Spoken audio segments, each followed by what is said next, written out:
terhadap permukaan bumi.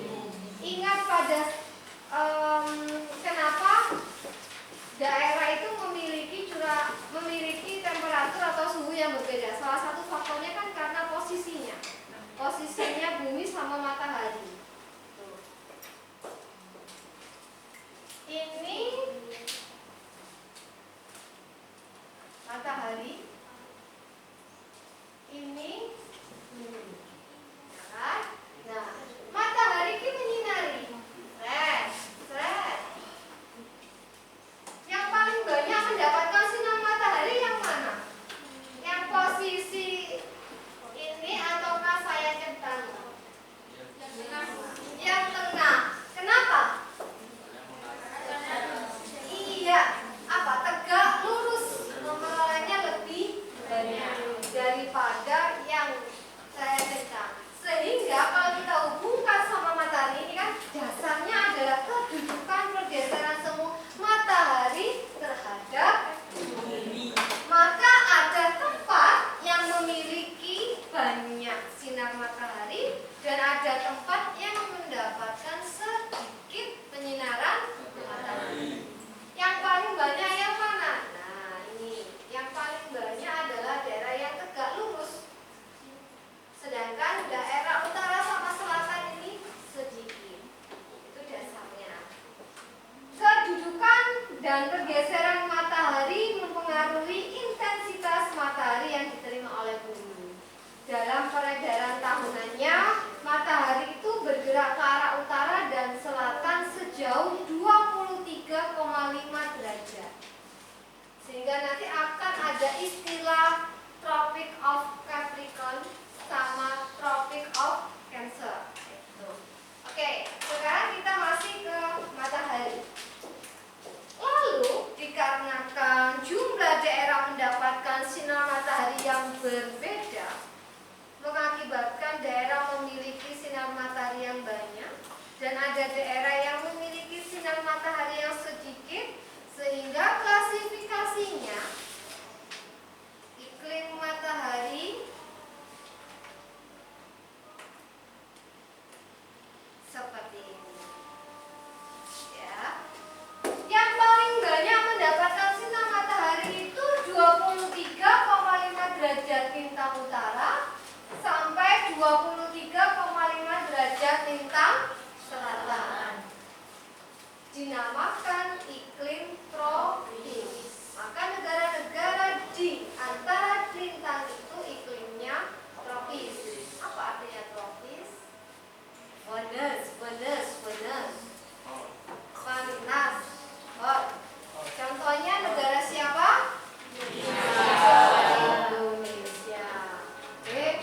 Mas atlet voli, kepalamu pusing nggak? Sedikit. Jadi atlet voli kan mestinya segan juga. Jadi malah melengkung. Oke, saya lanjutkan. Selanjutnya 23,5 derajat lintang utara sampai 40 derajat lintang utara. Sebaliknya juga di selatan juga iya. Kan bumi ada belahan bumi utara dan ada belahan bumi selatan. Kalau ini namanya iklim subtropis. 40 sampai 66,5. Bukan LS ya, yang atas itu seharusnya LU ya, karena masih di lintang utara. Sorry, itu salah ngetiknya. Itu iklimnya sedang. Selatan juga punya iklim sedang. Angkanya juga sama. Dan yang terakhir 66,5 sampai 90 iklimnya kutub. Nah, itu kutub. Ini klasifikasi iklim berdasarkan matahari. Ini ya. Peredaran tahunan matahari itu seperti ini loh. Matahari 21 Maret berada di 0 derajat. Pas jika tulis Tiwari. Teneng. Jalanlah dia. Bisa. Sebetulnya bukan mataharinya yang jalan-jalan, tapi buminya. Sehingga seakan-akan matahari yang jalan, maka dinamakan peredaran semu. Semu itu artinya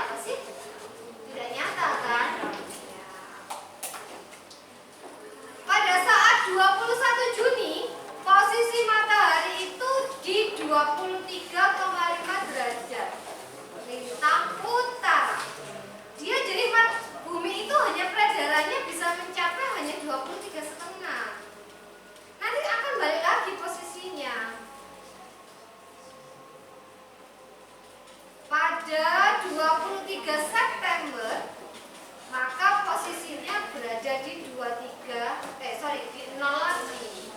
23 September posisinya kembali ke 0 lagi. Kita sekarang posisinya di bulan Gemini mana, guys?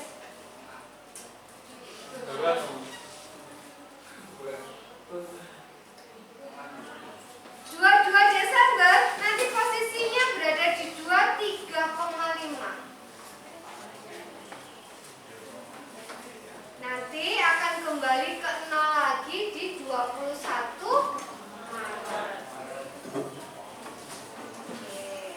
Sekarang Putri tanya, kira-kira sekarang ini buminya berada di mana? Iya, sekarang bulan apa? Mei kan? Mei mau kemana? Mei mau ke Juni. Berarti kita posisi kita di sini. Ya, ini iklim yang pertama yaitu iklim matahari. Adakah pertanyaan, guys? Ada yang ditanyakan? Ya mati.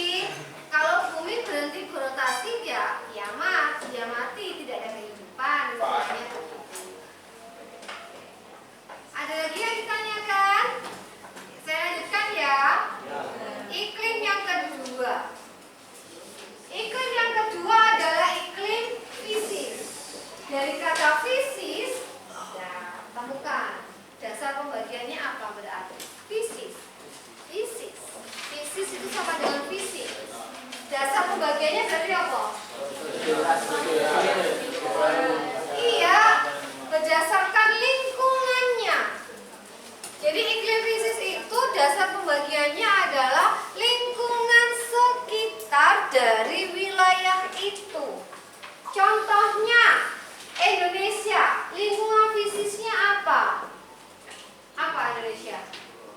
Laut, kepulauan.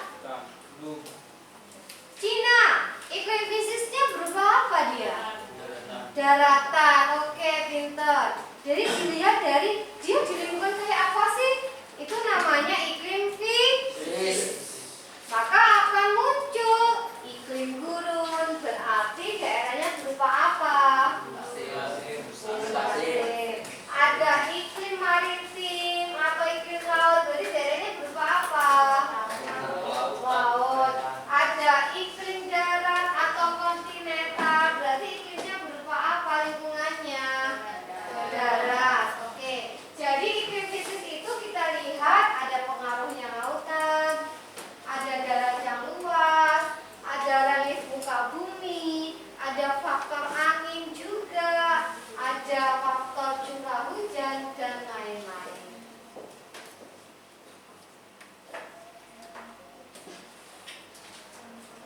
Sekarang yang kedua, kata kunci yang harus kalian pegang adalah